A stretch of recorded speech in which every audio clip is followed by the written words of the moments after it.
Hello, my friends. Today, our topic is non relativistic strings. आज हमारा non relativistic strings का topic है और इसके अंदर हम सबसे पहले शुरू करते हैं क्योंकि बेसिकली हम स्ट्रिंग थ्योरी को हम लोगों ने पढ़ना है और हम स्ट्रिंग थ्योरी के लिए जो अप्रोच कर रहे हैं उसके लिए हमें ये सब चीज़ें समझनी ज़रूरी हैं। तो सबसे पहले हमारे लिए नॉन रिलेटिविस्टिक स्ट्रिंग्स समझना काफ़ी ज़रूरी है। तो नॉन रिलेटिविस्टिक स्ट्रिंग्स के लिए हमें ज़रूरी है कि हमें स्ट्रिंग रिलेटिविस्टिक स्ट्रिंग्स के लिए ज़रूरी है कि हमें पहले नॉन रिलेटिविस्टिक स्ट्रिंग्स समझ आए, फिर हम उसके बाद मूव ऑन कर लेंगे रिलेटिविस्टिक वन पर। ठीक है। और जैसे हमें पता है स्ट्रिंग्स का मैस होता है, टेंशन होता है और वो वाइब्रेट करती है, वो वाइब्रेट करती हैं बोथ ट्रांसवर्सली और लॉन्गिट्यूडनली। ठीक है। वो ट्रांसवर्स की तरह मूव करती हैं और लॉन्गिट्यूडनल भी मूव करती हैं ना। तो आगे हम स्टडी करेंगे इक्वेशन ऑफ मोशन, स्टडी करेंगे नॉन रिलेटिविस्टिक स्ट्रिंग की और फिर हम डेवलप करेंगे Lagrangian approach to the dynamics. ठीक है ना। तो सबसे पहले अब हमने काम क्या करना है यहाँ पर, हमने सिंपल ये काम करना है कि हमने नॉन रिलेटिविस्टिक स्ट्रिंग्स को समझना है। ठीक है। और उसके बाद इक्वेशन ऑफ मोशन बनाएंगे नॉन रिलेटिविस्टिक स्ट्रिंग की और फिर लैग्रांजियन अप्रोच डेवलप करेंगे, उनका इसका लैग्रांजियन डेवलप करेंगे। ठीक है। तो इक्वेशन ऑफ मोशन जो हमारे पास ट्रांसवर्स ऑसिलेशन की है ना, वो कैसे हमारे पास है कि सबसे पहले अगर हम इस चीज़ के ऊपर गौर करें, ठीक है, तो जो हमारे पास टेंशन होती है, समझाइए ना, ये फोर्स है एनर्जी पर यूनिट लेंथ। ठीक है ना, यहाँ पर। और ये जो टोटल मास ऑफ स्ट्रिंग है, जो हमारे पास एक स्ट्रिंग है, एक रस्सी है, उसका टोटल मास है mu M is equal to mu nought alpha. ठीक हो गया। और म्यू नॉट क्या है हमारे पास, ये मास पर यूनिट लेंथ है, समझाइए ना, मास पर यूनिट लेंथ। अगर इसको अल्फ़ा को हम इधर ले आए तो ये हमारे पास मास पर यूनिट लेंथ हो जाएगी। ठीक है। तो उसके बाद अगर हम रस्सी को थोड़ा सा स्ट्रेच करें, ठीक है, तो उसको स्ट्रेच करने के लिए हमें कुछ वर्क करना पड़ेगा और उसकी जो एनर्जी चेंज होगी वो equal to the work done होगी। तो वो हमारे पास टी नोट डी एक्स होगा। ठीक है। और जो हमारे पास टोटल इनर ये मैस होगा ना स्ट्रिंग का, वो चेंज नहीं होगा, क्योंकि आप जब भी किसी रस्सी को खींचते हैं उसका टोटल मैस चेंज नहीं होता। ठीक है ना। तो अगर हम रिलेटिविस्टिक स्ट्रिंग्स को कंसिडर कर रहे हैं तो जो स्टैटिक स्ट्रिंग होती है with more energy would have higher rest mass. समझ आई ना, कि अगर हम रिलेटिविस्टिक स्ट्रिंग्स को कंसिडर करें तो हम जान सकते हैं कि जो स्टैटिक स्ट्रिंग्स होती हैं उनकी ज़्यादा एनर्जी होती है और उनका लार्जर रेस्ट मैस होता है। अब हम इक्वेशन 4.1 को देखते हैं और हम ये देखते हैं कि यहाँ पर जो हमारी एनर्जी है, energy has a unit of mass time velocity square. ठीक है। तो यहाँ पर ये हमारी इक्वेशन है। ठीक है। यहाँ पर अगर हम इस इक्वेशन को गौर से देखें तो ये इक्वेशन हमें ये बता रही है, क्योंकि यहाँ पर ऊपर देखें कि energy has a unit of mass time velocity square. ठीक है। तो अगर एनर्जी का unit mass time velocity square है तो हम उसकी जगह एनर्जी को रिप्लेस कर सकते हैं। ठीक है। एनर्जी की जगह इस चीज़ को हमने क्या कर दिया, रिप्लेस कर दिया। ठीक है। अच्छा, और उसके बाद हमारे पास है कि हमारे पास टी नोट और म्यू नोट, समझाइए ना। देखें, ये टी नोट है और ये म्यू नोट है। ये हमारे पास दो एडजस्टेबल पैरामीटर्स हैं जिनको हम एडजस्ट कर सकते हैं। ठीक है। क्योंकि म्यू नोट को एडजस्ट करेंगे तो ऑटोमेटिकली टी नोट एडजस्ट हो जाएगा। ठीक है। उसके बाद हमारे पास है, और ये जो है वेलोसिटी है, ये राइट हैंड साइड पे हमारे पास जो वेलोसिटी है, ये ट्रांसवर्स वेव की स्पीड है। ठीक है ना। आपको भी पता है कि ट्रांसवर्स वेव जो है वो मूव करती है perpendicular to the direction of motion, ठीक है ना। तो वो डायरेक्शन ऑफ मोशन के परपेंडिकुलर मूव करती है, और किस रफ्तार से वो मूव करती है, जो उसकी रफ्तार होगी वो वेलोसिटी ऑफ ट्रांसवर्स वेव होगी, ठीक है। तो ये जो अबव हमारे पास इक्वेशन है, ये सजेस्ट करती है कि जो स्ट्रिंग के अंदर टेंशन टी नोट है और उसका लीनियर मास म्यू नोट है, समझ आई ना। अगर आप इधर देखें ना कि जो अबव इक्वेशन है वो क्या सजेस्ट कर रही है कि स्ट्रिंग की टेंशन है वो टी नोट है, उसका लीनियर मास म्यू नोट है। अच्छा, in relativistic string might be related to, ठीक है। अब ये तो हमारे पास थी नॉन रिलेटिविस्टिक स्ट्रिंग के केस में, जो स्ट्रिंग के अंदर जो टेंशन थी वो ये है, वो है T nought is equal to mu nought V squares, ठीक है ना। तो अगर हम इसको रिलेटिविस्टिक सोचने की कोशिश करें तो खुद देखें कि यहाँ पर जस्ट क्या होना है हमारे पास। यहाँ पर अगर हम इस चीज़ को देखें तो यहाँ पर ये वी की जगह पर हमारे पास सी आ जाएगा, ठीक है। तो अब आगे अगर हम इसको देखें मज़ीद हो, आगे इसको देखते हैं तो मज़ीद अब इसको हम देखेंगे हमारे चैप्टर नंबर 6 में, correction relation for string relativistic string, वो हम आगे देखेंगे।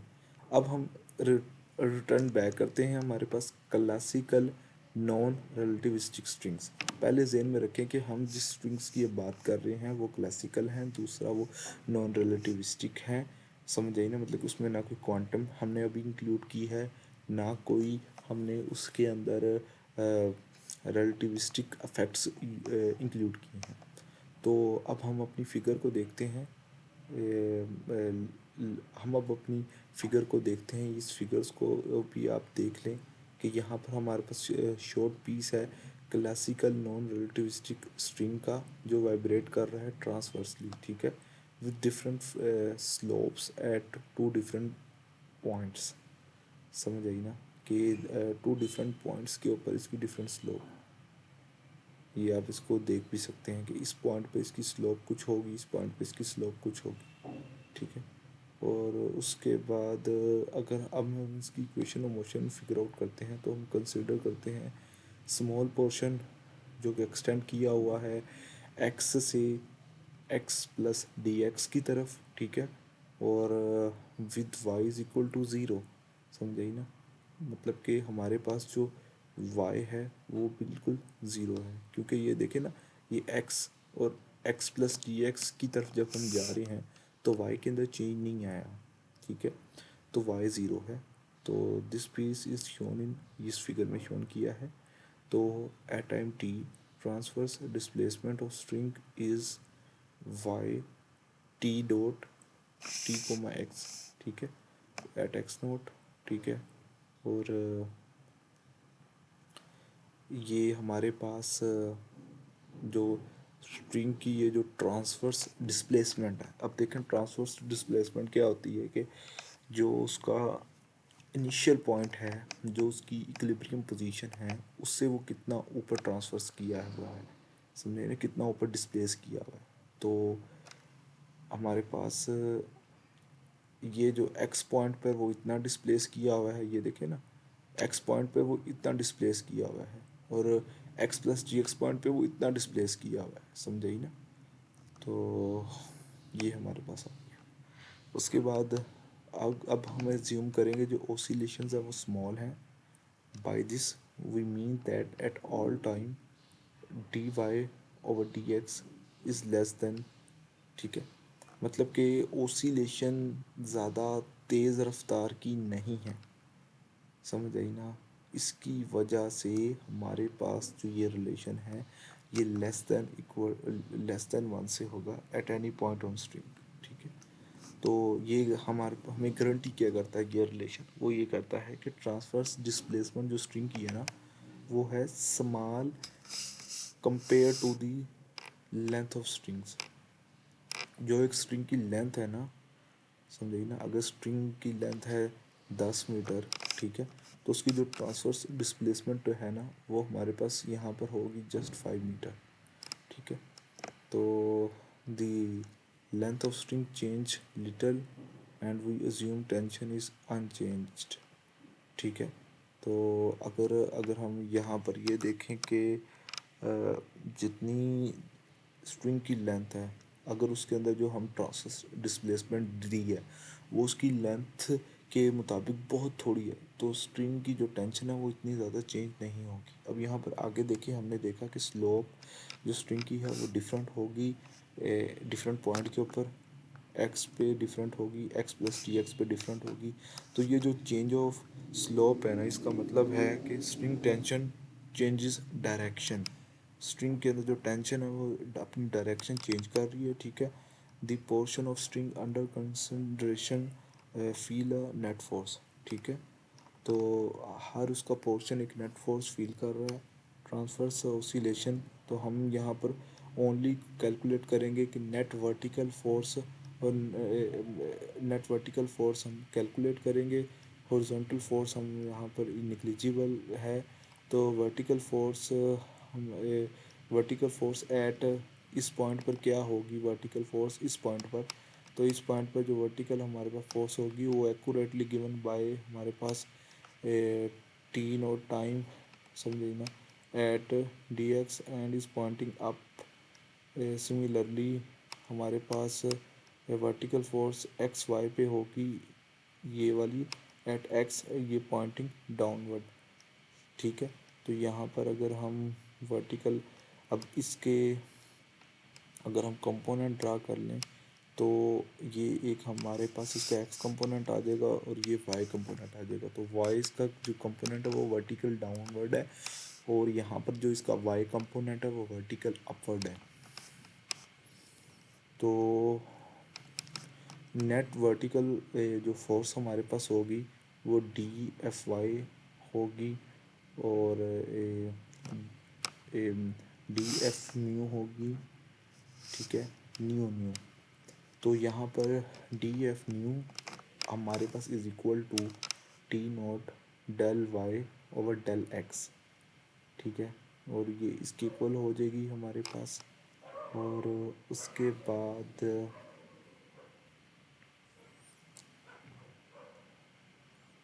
और अब हमारे पास जो आगे जो चीज़ आएगी ना, अब ये जो रिलेशन हम देख रहे हैं, ठीक है, ये रिलेशन हमारे पास कैसे आता है कि ये ऐसे आएगा कि अगर हम ये जो चीज़ है, अच्छा बेसिकली इसमें जो मसला है ना वो ये है कि ये देखें आप, ये हमारी स्ट्रिंग है, इसका एक पॉइंट ये है, एक point x plus d x है।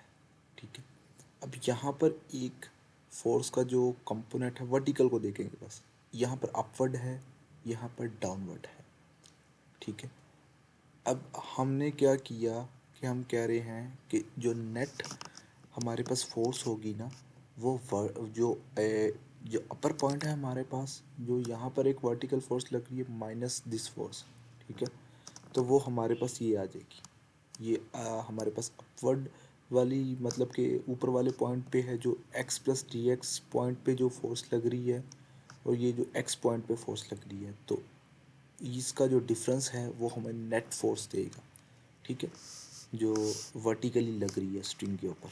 ठीक है, उसके बाद हम जब टी नोट कॉमन लेंगे और यहाँ पर ये हमारे पास डिफरेंस आ जाएगा इस डेरिवेटिव का, इस डेरिवेटिव में से। ठीक है, तो अब ये तो पहले ही पार्शियल डेरिवेटिव्स हैं, फिर पार्शियल डेरिवेटिव्स के जो डिफरेंसेस होते हैं ना, ठीक है, उसके डिफरेंसेस को अगर हम लिमिट अप्रोचिस लिमिट भी यूज़ कर लें, ठीक है, तो फिर वो वाली लिमिट यूज़ कर लें, समझ आई ना। अब यहाँ पर हम ये लिमिट ऊपर जो हमने दी हुई है ये लिमिट ही है बेसिकली, ये हमारे पास लेस देन वाला है, ये बहुत छोटे छोटे हैं, तो छोटे छोटे मतलब ये लिमिट है हमारे पास, इस वजह से हम इसको इस डबल डेरिवेटिव की फॉर्म में लिख सकते हैं, इस फॉर्म में।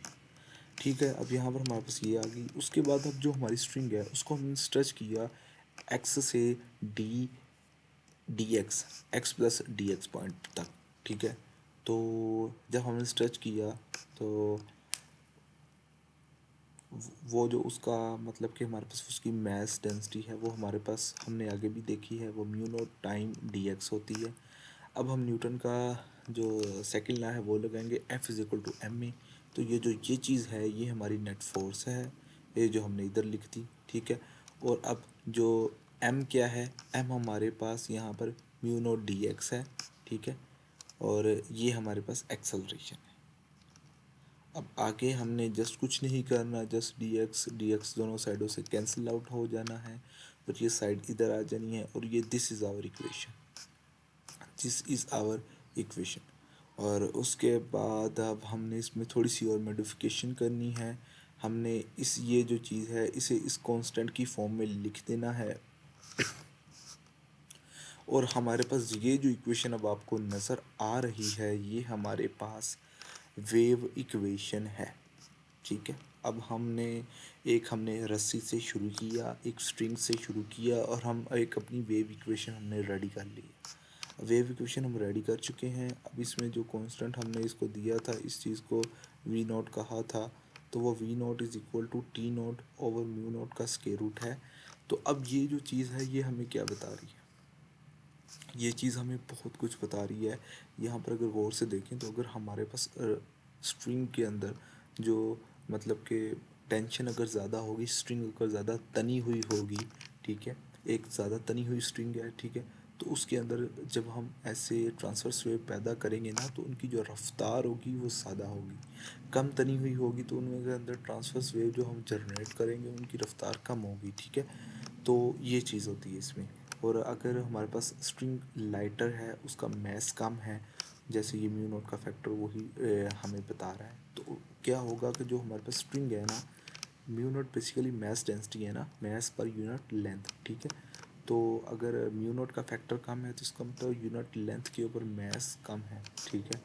तो ये चीज़ हमें बता रही है कि बेसिकली हमारे पास जो मैस है वो कम है। अगर स्ट्रिंग लाइटर होगी तो हमारे पास म्यू नॉट का फैक्टर कम होगा, तो हमारे पास जो वेलोसिटी होगी ट्रांसवर्स वेव की वो कम होगी। तो बस ये हमें ये चीज़ बता रही है मेन, हमारे पास ये वेव इक्वेशन आ गई बस। अब आगे हमने बाउंड्री कंडीशंस की तरफ जाना है मज़ीद। अब बाउंड्री कंडीशन के अंदर हमने हमने क्या करना है, बाउंड्री कंडीशंस हमें क्यों चाहिए होती हैं। असली में बेसिकली हमारे पास ये जो पार्शियल डिफरेंशियल इक्वेशन है ना, तो इसका जो सोल्यूशन है, इसके सोल्यूशन बहुत ज़्यादा हो सकते हैं। उसके सोल्यूशन को फिक्स करने के लिए हमें बाउंड्री कंडीशंस अप्लाई करनी पड़ती हैं। तो हमें बेसिकली बाउंड्री कंडीशंस भी कुछ होती हैं और इनिशियल कंडीशंस भी होती हैं। दो चीज़ें होती हैं, बाउंड्री कंडीशन और इनिशियल कंडीशन। ये हम अपने डिफरेंशियल इक्वेशन पर अप्लाई करते हैं तो उसका सोल्यूशन हमारे पास फिक्स हो जाता है, ठीक है। तो जो हमारे पास बाउंड्री कंडीशन है वो कंस्ट्रक्ट कर देती हैं हमारे पास solution at boundary of the system, ठीक है। कि जो हमारे सिस्टम की बाउंड्री के ऊपर जो सोल्यूशन होते हैं ना, बाउंड्रीज के ऊपर, उन्हें उनके ऊपर एक कंस्ट्रेंट लगा देती है, ठीक है। और इसी तरह हमारे पास एक और सीखने को चीज़ है, वो हमारे पास है initial condition. Basically initial conditions क्या करती हैं, वो कंस्ट्रेंट लगाती हैं सॉल्यूशन के ऊपर किसी भी स्टार्टिंग गिवन टाइम के ऊपर ना, ठीक है। तो बाउंड्री जो कंडीशंस हैं वो हमारे पास सॉल्यूशन के ऊपर कंस्ट्रेंट लगाती हैं, जो कंस्ट्रेंट लगाती हैं सॉल्यूशन के ऊपर किस तरह, सिस्टम की बाउंड्री पे। और यहाँ पर ये सॉल्यूशन के ऊपर कंस्ट्रेंट लगाती हैं एट गिवन स्टार्टिंग पॉइंट, ठीक है। तो हमारे पास common type of boundary condition, दो तरह की बाउंड्री कंडीशन है, एक है ड्रेसलेट और एक है न्यूमैन बाउंड्री कंडीशन। तो अगर हम अपनी स्ट्रिंग्स की बात करें तो हमारे पास जो ड्रेसलेट बाउंड्री कंडीशन है वो स्पेसिफाई करेगी पोजीशन ऑफ स्ट्रिंग्स, समझ आई ना, स्ट्रिंग एंड पॉइंट्स। वो स्पेसिफाई करेगी position of strings end point, जो उसके एंड पॉइंट हैं उस उनको स्पेसिफाई कर देगी, जो हमारे पास ब्रेसलेट बाउंड्री कंडीशन है। तो अगर हम अटैच करें एंड ऑफ स्ट्रिंग को वॉल्स के साथ, तो हम इम्पोज कर रहे हैं, अगर हमने अपनी स्ट्रिंग को वॉल्स के साथ अटैच कर दिया है तो हम बेसिकली अप्लाई क्या कर रहे हैं, ब्रेसलेट बाउंड्री कंडीशन। ये बिल्कुल यही चीज़ हमारे पास है। तो यहाँ पर हमने इसको अटैच कर दी है। तो यहाँ पर हमारे पास यहाँ पर x की वैल्यू हो जाएगी 0 और दूसरे पॉइंट पर हो जाएगी x की वैल्यू a, ठीक है। और यहाँ पर हमारे पास y के अंदर जो डिस्प्लेसमेंट है वो 0। ये हमारे पास बेसिकली डिरिचलेट बाउंड्री कंडीशन है। अब इसी तरह अगर हम अटैच कर दें मैचलेस लूप जो हमारे पास है to each end of string, मतलब कि अगर हमारे पास रस्सी है, रस्सी के एंड्स पर अगर हम एक एंड पे एक लूप अटैच कर दें, दूसरे एंड पे एक लूप अटैच कर दें ना रस्सी के, तो जो हमारे पास जो लूप्स हमारे पास lower to the side along the two, ठीक है, तो हम इम्पोज कर रहे हैं न्यूमैन बाउंड्री कंडीशन, ठीक है। अगर हम इसकी दोनों साइडों पे हमने लूप अटैच कर दी है तो जो लूप है वो अलाउड करेगी स्ट्रिंग को स्लाइड करने, ठीक है। मतलब कि जब हमने उसको फिक्स नहीं किया, हमने लूप अटैच कर दी, तो वो जो लूप की वजह से हमारी स्ट्रिंग स्लाइड करेंगी, ठीक है। तो जब वो हमारी स्ट्रिंग स्लाइड करेंगी, ठीक है, तो इसका मतलब हमने न्यूमैन बाउंड्री कंडीशन अप्लाई की है। तो Neumann boundary condition basically specify करती है डेरिवेटिव की वैल्यू स्पेसिफाई करती है एंड पॉइंट्स के ऊपर। तो लूप्स जो हमारे पास हैं वो मैसलेस हैं, और जो पोल्स हैं हमारे पास वो फ्रिक्शनलेस हैं, ठीक है। तो डेरिवेटिव जो हमारे पास होगा ये must be vanish at poles, इन दो पॉइंट्स पे ना x is equal to zero और a पे ये वैनिश होगा, ठीक है। तो इफ अगर ये केस नहीं है then the slope of string at a pole would not be zero, वो ज़ीरो नहीं होगी फिर, और component of string would accelerate the ring in the Y direction, ठीक है। तो वो फिर एक्सेलरेट कर देगा उस रिंग को, since each ring is massless they are acceleration would be infinite, तो दिस इज ये पॉसिबल नहीं हो सकता। In effect we are imposing Neumann boundary condition, तो ये हमारे पास न्यूमैन बाउंड्री कंडीशन है। तो वो हमने लगाई, हमारे पास वो है कि अब यहाँ पे ये इसके बेसिकली क्या हो गया, इसके डेरिवेटिव ज़ीरो हो गए बाउंड्रीज के ऊपर। यहाँ पे क्या हो गया, इसका जो वाई डिस्प्लेसमेंट है वो ज़ीरो हो गया। अब आगे देखें कि जो हमारे पास Neumann boundary condition apply to strings, ये देख लेना कि जो न्यूमैन बाउंड्री कंडीशन है तो वो फ्री टू मूव है, देख लें, लेकिन डेरिवेटिव ज़ीरो रहना। अब आगे हम देखते हैं कि ए, अब ये आप देखें ज़रा कि हमारे पास ये जो वेव इक्वेशन हमने ऊपर थी हमारे पास, ये देखें यहाँ पर ये जो वेव इक्वेशन है, तो इसका जो हमारे पास ये सॉल्यूशन है, ये इसका एक जनरल सॉल्यूशन है। क्या है? जनरल सॉल्यूशन है। तो जो h प्लस और h माइनस हैं ये कोई भी आर्बिट्रेरी फंक्शन है सिंगल वेरिएबल के, ठीक है। तो ये हमारे पास इसका सॉल्यूशन हमारी वेव इक्वेशन का। तो यहाँ पर ये h प्लस ये एक फंक्शन है जो मूविंग राइट है। ये बेसिकली ये जो इक्वेशन हमें बता रही है ये सुपरपोजिशन ऑफ टू वेव्स बता रही है, ठीक है। एक वेव जो राइट को जा रही है और दूसरी वेव जो लेफ़्ट की तरफ आ रही है, एक राइट की तरफ और एक लेफ़्ट की तरफ। तो सपोज जो हमारे पास इनिशियल वैल्यू फाई और ये हमारे पास नॉन है at time t is equal to zero पर, तो हमने यूज़ की इक्वेशन हमारे पास ये वाली जो अबव इक्वेशन है 4.11। तो हम देख सकते हैं कि जब हमने ये चीज़ अप्लाई की tan t is equal to zero पर, तो यहाँ पर t को ज़ीरो करते जाएं और ये चीज़ हमारे पास आ जाए। उसी तरह जब हमने इस इक्वेशन का डेरिवेटिव लिया और फिर t is equal to zero को पुट किया तो हमारे पास ये चीज़ आ जाए। अच्छा, तो आगे हमने ये देखा कि हम यूज़ करेंगे ये जो इक्वेशन है, हम इसको यूज़ करेंगे जो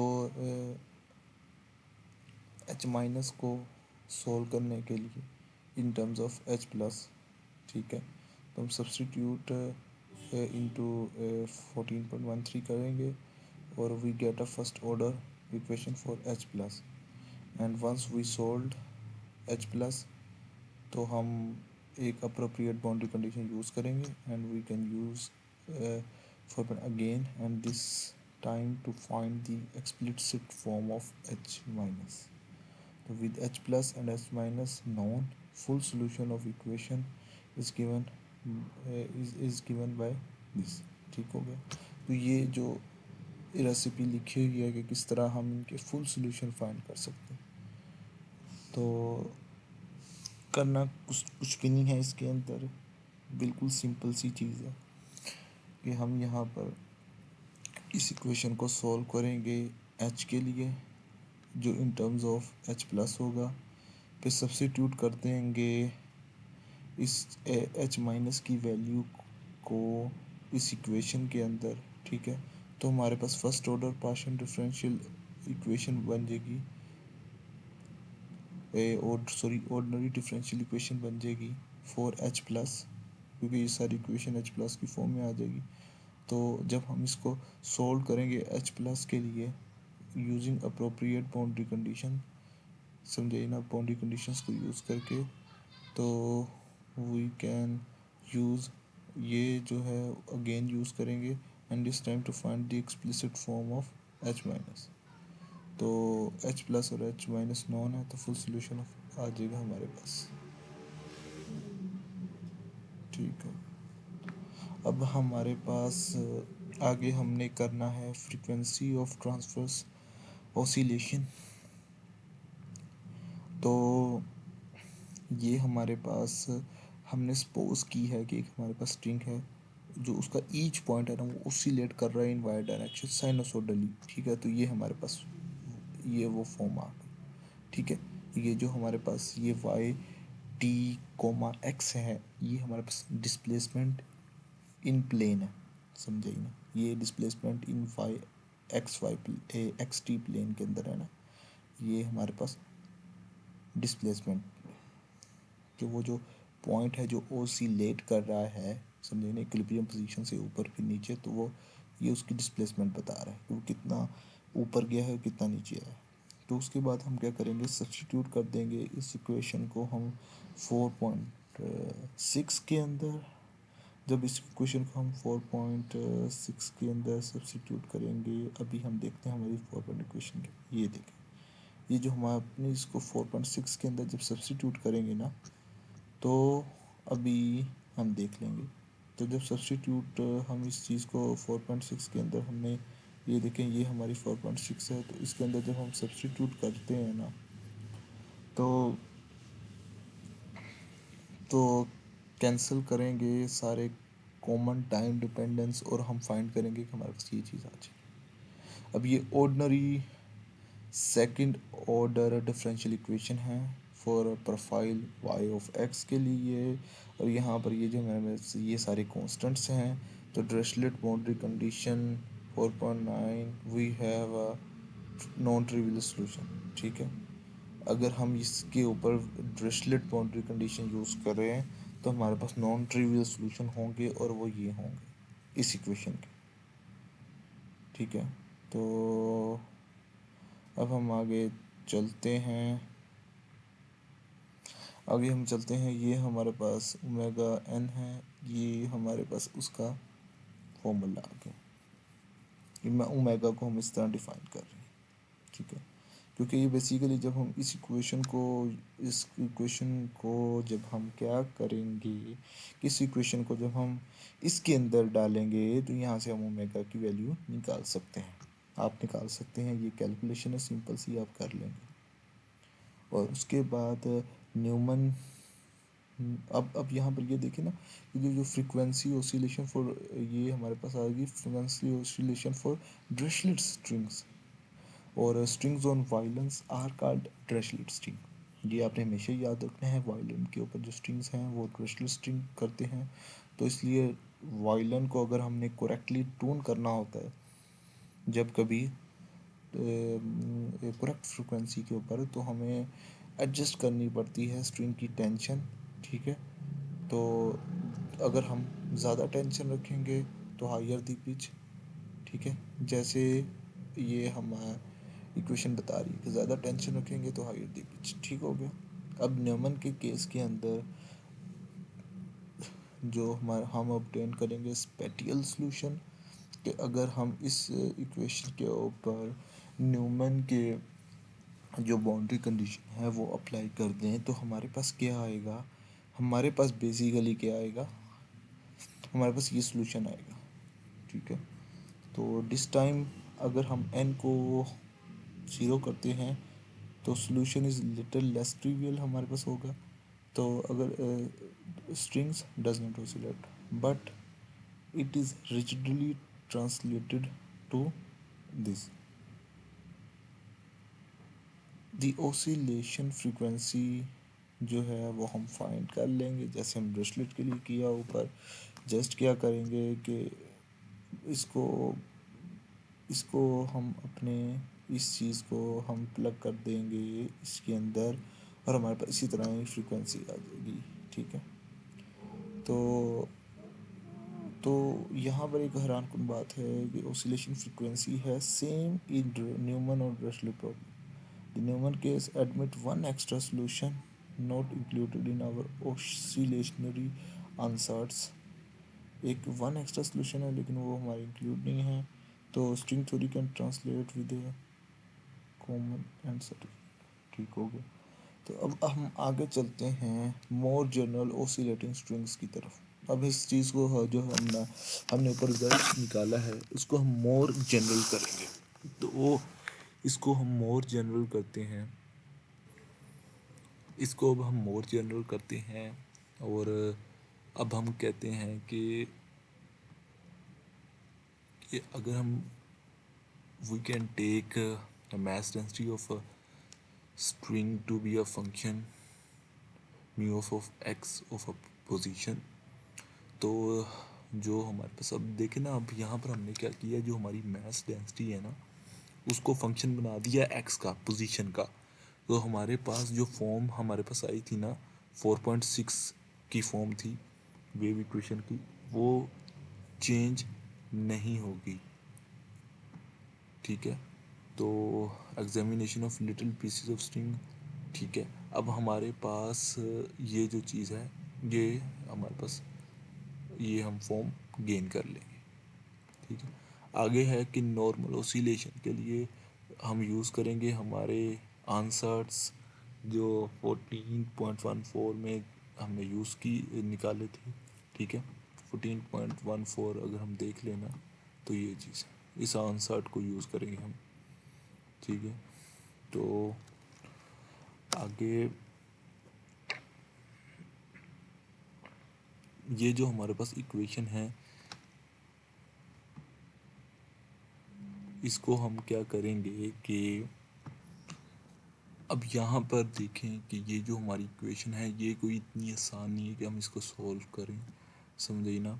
क्योंकि हमें सबसे पहले स्टडी में डिटेल स्टडी करना पड़ेगा मी ऑफ एक्स फंक्शन को। ठीक है, तो सो फार अभी तक हमने जो किया है हमने कंसिडर की है स्ट्रिंग जो ऑसिलेट कर रही है ट्रांसवर्सली, और स्ट्रिंग जो हमारे पास है वो एडमिट कर रही है और longitudinal oscillation along relativistic string doesn't. ठीक, इमेजिन करते हैं एक स्ट्रिंग है उसको स्ट्रेच कर दिया है एक्स एक्सिस के अलोंग और कंसिडर किया है इन्फिनिटेसिमल सेगमेंट विथ जो कि इक्विलिब्रियम पे है और एक्सटेंड किया हुआ है एक्स से लेकर एक्स प्लस टी एक्स तक। तो अब हम सपोज किया है कि जो हमारे पास टाइम टी है तो जो एंड हैं दिस इन्फिनिटेसिमल सेगमेंट्स के वो हैं लॉन्गिट्यूडनली डिस्प्लेस्ड फ्रॉम स्ट्रिंग, समझे ना, उसके इक्विलिब्रियम पोजीशन से वो है ये। तो अगर ये दोनों क्वांटिटी सेम नहीं है तो piece of strings is compressed और stretched। और फॉर ट्रांसवर्स ओसिलेशन जो net force acting on a little piece है वो arise from different angles at same tension. और दे आर फोर जो हमारे पास वेव्स ऑन ओसिलेटेड स्ट्रिंग्स हैं वो टेंशन वेव्स होती हैं। ठीक है, तो अब हम आगे ब्रीफ रिव्यू करेंगे हमारा लैग्रैंजियन मैकेनिक्स का। लैग्रैंजियन हमें पता है T-3 होता है और उसके बाद अगर हम देखें कि हमारे पास एक पॉइंट पार्टिकल है जिसका मास m है, मूविंग अलोंग एक्स एक्सिस है, under the influence of time independent potential V of X. तो नॉन रिलेटिविस्टिक जो मैकेनिक्स है वो हमारे पास ये आ जाएगा, ये किनेटिक एनर्जी है, ये पोटेंशियल है, ठीक। और उसके बाद है हमारे पास जो एक्शन है, जो हमारे पास एक्शन है वो हमारे पास ये आ जाएगा, S is equal to integral P L of T D T. जो हमारे पास पी है बेसिकली वो है path X of T between initial position at a time T nought and final position at a final time, ठीक है। तो ये है जो पाथ है पार्टिकल ने कवर किया है इनिशियल टाइम टी से लेकर फाइनल टाइम टी एफ तक। तो वन सच जो पाथ है वो इन्होंने यहाँ पर शो किया हुआ है, ये हमारे पास वो पाथ है जो टाइम टी वन और एक्स आई से लेकर टी एफ और एक्स एफ तक किया है। और अब हम देखते हैं कि जो हमारा एक्शन है इज़ अ फंक्शनल, क्योंकि बेसिकली जो हमारा फंक्शन होता है वो सिंगल वेरिएबल होता है और वो नंबर लेता है एज अ इनपुट, और जो फंक्शनल होता है वो लेता है फंक्शन एज अ इनपुट और give a number as a output. जो फंक्शन होता है वो क्या करता है, सिंगल वेरिएबल फंक्शन है जैसे कि, तो वो नंबर लेता है इनपुट पे और आउटपुट पे भी एक नंबर देता है। फंक्शनल बेसिकली क्या करता है, फंक्शन लेता है इनपुट पे और आउटपुट पे क्या करता है, एक नंबर देता है। तो जो फंक्शन है वो डिफाइन करते हैं, defined by its values at infinitely many points, ठीक है। तो we think of a functional as a function of infinitely many variables. Functional को हम थिंक करते हैं कि function of infinitely many variable, क्योंकि फंक्शन को यूजुअली हम डिफाइन करते हैं by its value at infinitely many point. देखें कि अगर फंक्शन लेता है और एक नंबर आउटपुट करता है, और अब जो फंक्शन है वो डिफाइन हो रहा है by its value at infinitely many point. Infinitely many point है तो वहाँ पर इन्फिनिटली मैनी पॉइंट पे फंक्शन की कोई ना कोई वैल्यू होगी। तो फिर इस तरह हम ये भी तो सोच सकते हैं ना कि फंक्शनल क्या हो सकता है, वो as a function of infinitely many variables. अब in present application input for actional function is function X of T है विच डिटरमाइंस दी पाथ, इस पाथ को डिटरमाइन करता है। और हम एम्फसाइज करेंगे argument of S by using notation. अब ये हमारे पास ये जो पाथ था जो यहाँ से लेकर हमने यहाँ तक इसके अंदर वेरिएशन की, तो ये थोड़ा सा पाथ डेविएट हो गया टेल एक्स से, ठीक है। और दिस वेरिएशन जो है वो वैनिशेस हो जाएंगी एंड पॉइंट्स के ऊपर, बिल्कुल वैनिशेस हो जाएंगी। और यहाँ पर ये जो एक्स है रिप्रेजेंट कर रहा है फुल फंक्शन, और हमारे पास ये जो चीज़ है यहाँ पर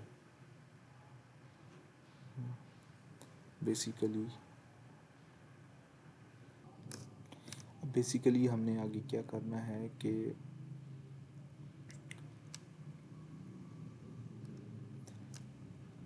यहाँ पर मोर एक्सप्लिसिट फॉर्म यूज़ करेंगे for any path X of T. जो हमारे पास एक्शन है वो गिवन बाय दिस हो जाएगा, ठीक है। बेसिकली हम अपने एक्शन को इस तरह रिप्रेजेंट कर लेंगे, ठीक है। अगर इसको थोड़ा सा जूम इन कर लेते हैं तो ये चीज़ आ जाएगी, ठीक है, ओके। अब इसमें हमने देखा कि ये हमारा एक्शन था, ठीक है। तो हमने क्या किया है, थोड़ी सी नोटेशन चेंज की है, ठीक है। तो जब हमने नोटेशन चेंज की तो हमने राइट किया है कि हमारा जो एस है वो एस ऑफ एक्स है। ये देखिए ना, यहाँ पर अगर हम इस चीज़ को देखेंगे हम एम्फसाइज करेंगे कि argument of S using notation S of x, और यहाँ पर हमारा ये आ गया सब टर्म्स। तो हम ये हमारा बेसिकली एक्शन आ गया। तो action calculated for any path and not only for the path that represent physical realized motion. And उसके बाद हम हैमिल्टोनियन प्रिंसिपल स्टेट करेंगे उस पाथ के लिए। एंड उसके लिए हम क्या करेंगे बेसिकली कि फॉर एनी टाइम जो वेरिएशन हमारे पास थी वो वर्टिकल डिस्टेंस है between original path and varied path. Varied path और ओरिजिनल पाथ के दरमियान जो वर्टिकल डिस्टेंस है वो है हमारे पास, ठीक है। ये देखें, ये ओरिजिनल पाथ और ये वेरिड पाथ है, इनके दरमियान जो वर्टिकल डिस्टेंस है ये वो चीज़ है, ठीक है। जो बेसिकली हमारे पास क्या है, जो वेरिएशन है वो ये चीज़ है। तो एज इन दी फिगर दो अब हम कंसिडर करेंगे variation where final and initial and final position are this, ठीक है। ये हमारे पास इनिशियल पोजीशन है और ये फाइनल पोजीशन है और ये अनचेंज्ड है। ये हमारे पास बेसिकली ये पोजीशंस वेरिएशन आ गया इनिशियल पोजीशन पे और फाइनल पोजीशन पे। अब हम कैलकुलेट करेंगे action for product path x plus del x के लिए एक्शन फाइंड करेंगे। पहले हमारा एक्शन था डेल एक्स के लिए, अब ये x प्लस डेल एक्स के लिए है, ठीक है। वो पहले सिंपल x के लिए था, ये इसको देखें ना ये चीज़।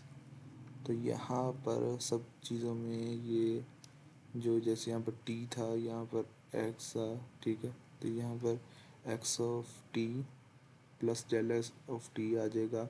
यहाँ पर ये चीज़ थी सिंपल, तो यहाँ पर x ऑफ t इस पूरे का डेरिवेटिव को लहजा लिख लेंगे और यहाँ पर x of t plus del x of t है उसका स्केयर आ जाएगा। अब उसके बाद अगर हम इस पर और थोड़ा सा करें कि अगर हम इस टर्म्स को जब इसको खोल के लिखेंगे ना, तो खोल के लिखेंगे तो ये फॉर्म हमारे पास बन जाएगी। तो उसको हम लहदा रख लेंगे इधर, तो जो इसमें बाकी चीज़ें बचेंगी ये देखे ना, ये जो टर्म है ये वाली टर्म, ठीक है। ये वाली टर्म मिलके यहाँ पे एक ये वाली टर्म आ जाएगी, यहाँ से वो मिलके वो ये बना देंगी ये चीज़, फिर ये रिमेनिंग रह जाएगी और बाकी इसका ये वाला पार्ट ये रिमेनिंग रह जाएगा और बाकी ये हायर ऑर्डर टर्म्स हैं।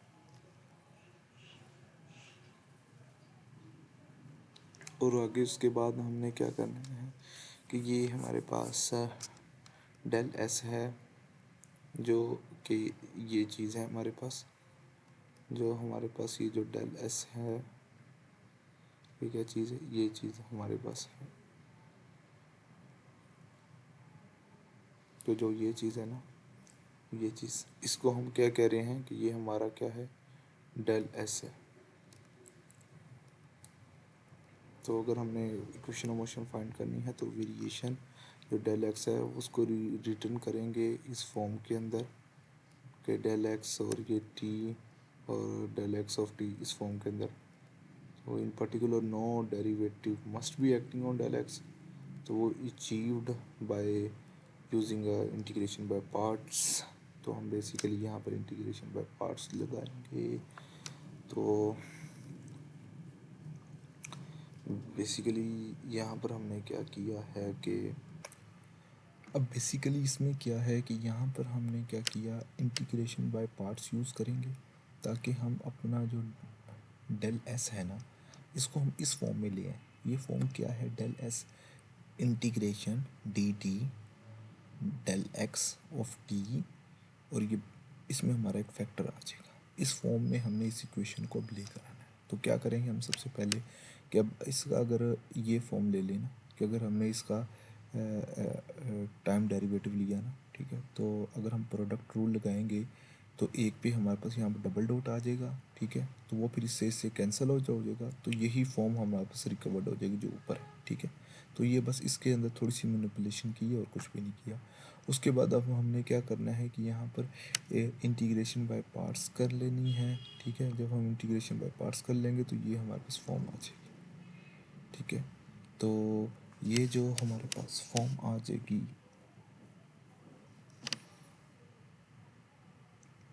इससे क्या करेंगे अब हम, इससे अब हम ये करेंगे कि यहाँ पर ये हमारे पास हम क्या करेंगे कि हमारे पास जो इक्वेशन नंबर 4.25 है ना, ये चीज़ ये हम यूज़ करेंगे कि इनिशियल टाइम पे डेल एक्स ज़ीरो है, फाइनल टाइम पे डेल एक्स ज़ीरो है, तो वो हम यूज़ करेंगे, तो ये भी ज़ीरो हो जाएगा, ये भी ज़ीरो हो जाएगा, और ये टर्म हमारे पास रिमेनिंग रह जाएगी, तो डेल एस हमारे पास इस चीज़ के इक्वल आ जाएगा। अच्छा, अगर हमने अपने एक्शन को स्टेशनरी बनाना है तो उसके लिए क्या करना पड़ेगा हमें कि डेल एक्स हमारे पास वैनिश करे each value del x of t के ऊपर।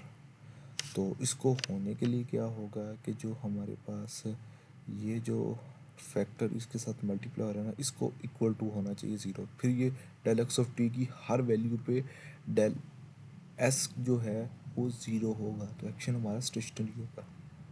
तो जब हम इस अपने इंटीग्रेंट को ज़ीरो के ऊपर पुट करेंगे तो ये चीज़ आ जाएगी। तो ये जो हमारे पास बेसिकली है ये सेकंड लॉ है जो अप्लाइड किया हुआ है मोशन ऑफ पार्टिकल के ऊपर in a potential V of X बस। और यहाँ पर हमने रिकवर्ड कर दिया हमारी एक्सपेक्टेड जो इक्वेशन ऑफ मोशन है बाय रिक्वायरिंग डैट के जो एक्शन है वो हमारे पास स्टेशनरी है अंडर वेरिएशन। अब उसके बाद हम अपने नेक्स्ट टॉपिक की तरफ आते हैं। काफ़ी अच्छा टॉपिक है। अब हमारा नेक्स्ट टॉपिक है ये है नॉन रिलेटिविस्टिक स्ट्रिंग लैग्रैन्जियन। तो हम अपनी स्ट्रिंग्स की तरफ वापस आते हैं, तो जिनका कांस्टेंट मास डेंसिटी है म्यू नॉट, कांस्टेंट टेंशन है टी नॉट, और एंड लोकेटेड है X is equal to zero, X is equal to A पे। तो जो कनेटिक एनर्जी है वो सिंपली हमारे पास होगी सम of kinetic energies of all infinitesimal segment that string comprise। तो उसको हम इजीली राइट कर लेंगे इस फॉर्म के अंदर, ठीक है, कि ये जो हमारे पास जो kinetic एनर्जी है ये मैस ये चीज़ है और ये वेलोसिटी का स्क्वायर है, ठीक है। तो ये हमारे पास जो kinetic एनर्जी है वो सम हो जाएगा तमाम जो किनेटिक एनर्जीज हैं तमाम छोटे छोटे सेगमेंट्स का जिन्होंने मिल के स्ट्रिंग्स को बनाया है। तो वो हम ज़ीरो से ए जो स्ट्रिंग की लेंथ, तो ये हमारा पास ये फॉर्म आ गई। तो जो पोटेंशियल एनर्जी अराइज होगी वर्क डन से जो मतलब कि वर्क डन से जो हम यूज़ कर रहे हैं, जो वर्क यूज़ कर रहे हैं, लगा रहे हैं सेगमेंट को स्ट्रेच करने के लिए, तो उसके लिए कंसीडर करेंगे इन्फिनिटेसिमल पोर्शन ऑफ, इमेजिन करें इन्फिनिटेसिमल पोर्शन ऑफ स्ट्रिंग जिसको हमने एक्सटेंड किया है एक्स कोमा ज़ीरो से एक्स कोमा ज़ीरो से हमने इसको एक्सटेंड कर दिया x plus d x comma zero तक, ठीक है। तो when string is in equilibrium. अच्छा, अगर हम अपनी स्ट्रिंग एलिमेंट जो हमारा है वो मोमेंटरली स्ट्रेच कर दिया हमने एक्स कोमा वाई से, हमने x plus d x y comma y plus d y as in figure 4.1 जैसे हमने आगे अपनी फिगर पे देखा था। तो then the change in the length of segment वो हमारे पास ये आ जाएगा, ठीक है। ये हमारे पास change in the length segment आ जाएगा। अब ये जो चीज़ है ये हमारी फिगर 4.1 है। तो अगर हम यहाँ पर डी एक्स का स्केयर और डी वाई का स्केयर लें, ठीक है, तो हमारे पास इस तरह का एक लाइन सेगमेंट टाइप की कोई चीज़ बनेगी, ठीक है। इस यहाँ से लेकर यहाँ तक का डिस्टेंस आ जाएगा। फिर उसमें से जब हम डी एक्स माइनस करेंगे तो हमारे पास चेंज इन लेंथ आ जाएगी, ठीक है। वो चेंज इन लेंथ ऐसे आ जाएगी कि अगर इसको एक वेक्टर माने और उसको एक वेक्टर माने तो ये हमारे पास जो है ना ये चीज़ ये चेंज इन लेंथ आ जाएगी, ठीक है। तो वही चीज़ हमने उधर की हुई है। अब हम अपनी उसी इक्वेशन की तरफ वापस जाते हैं। ये हम अपनी उसी इक्वेशन की तरफ वापस आ गए हैं। अब ये क्लियर हो गया होगा आपको। ये जो चीज़ है हमारे पास कि ये हमारे पास क्या है del l, change in length of infinitesimal line segment. तो इसके बाद अब हमने क्या करना है डी एक्स कॉमन लेना है। जब कॉमन लेंगे तो अंदर ये सारी फॉर्म बन जाएगी। उसके बाद बाइनोमियल एक्सपेंशन लगा दें यहाँ पर और ये इस टाइप की फॉर्म हमारे पास बन जाएगी।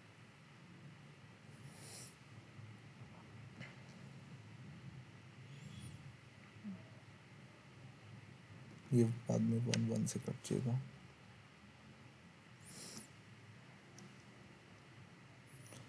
उसके बाद हायर ऑर्डर टर्म्स को हम डिस्कार्ड कर देना है। Work done in stretching Yeats land segment, वो हमारे पास है T note change in length.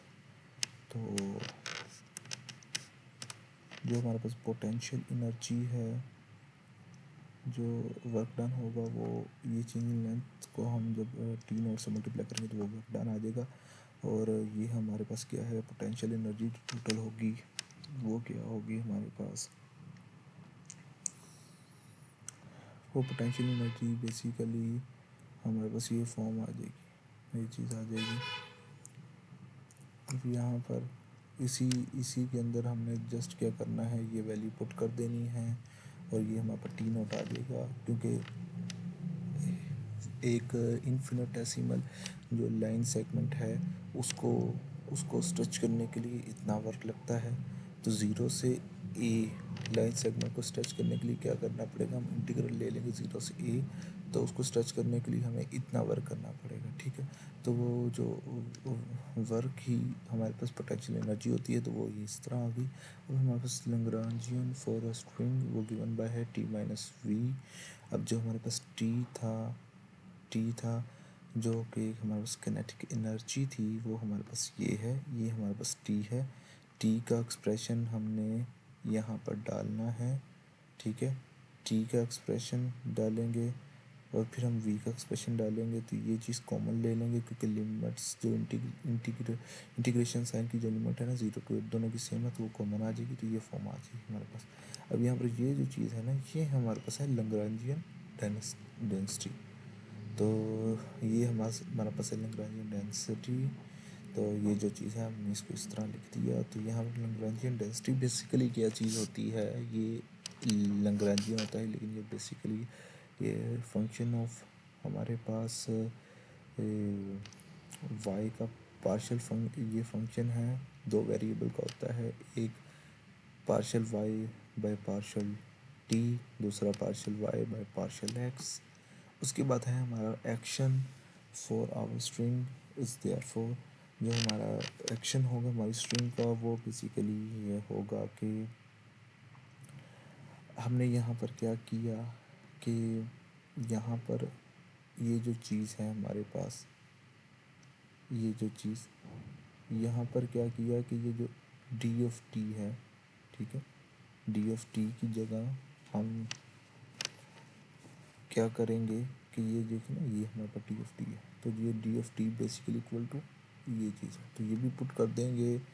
तो और उसके बाद लैग्रांजियन की वैल्यू भी पुट कर देंगे, तो ये फॉर्म आ जाएगी हमारे पास, ठीक है। तो हमने इक्वेशन ऑफ मोशन फाइंड करनी है, तो हम एज्यूम करेंगे वेरिएशन ऑफ एक्शन, ठीक है। तो वो हम ऐसे एज्यूम करेंगे कि ये हमारा y of t of x vary कर रहा है, ये इसके अंदर वेरिएशन आई है, तो परफॉर्मिंग वेरिएशन एज बिफोर, जैसे पहले परफॉर्म की थी, तो हम हमारे पास क्या आ जाएगा, ये चीज़ आ जाएगी, ठीक है।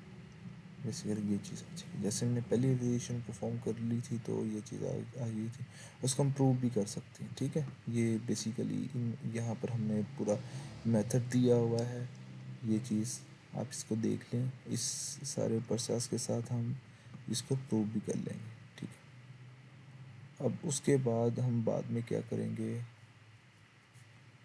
आगे है कि जो हमारे पास जो सेकंड टर्म है, बेसिकली यहाँ से हम देखते हैं कि जो फाइनल टर्म है डेल एस की, वो कंटेन 3 टर्म्स, ठीक है। ईच, ये बेसिकली 3 टर्म्स इसमें हैं बेसिकली, तो each one must independently each one must vanish independently. Third term, for example, is determined by the equation of motion of string, and the boundary condition does not constrict the del y, और therefore we get a coefficient, zero coefficient आएगा हमारे पास।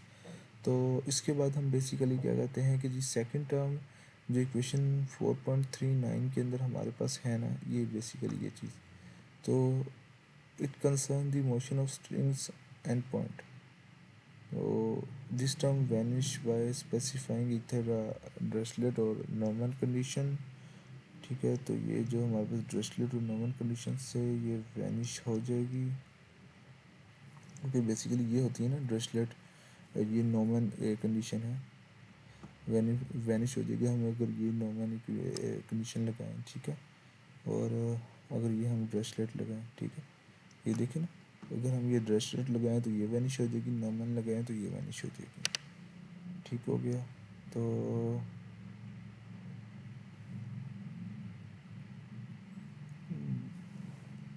Basically ये चीज़ आ चाहिए हमारे पास।